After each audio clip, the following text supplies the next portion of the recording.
We're at Horseshoe Beach now, which is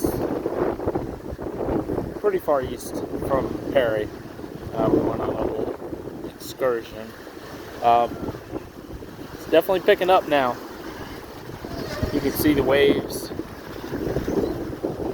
This dock has definitely seen better days. But this is Horseshoe Beach.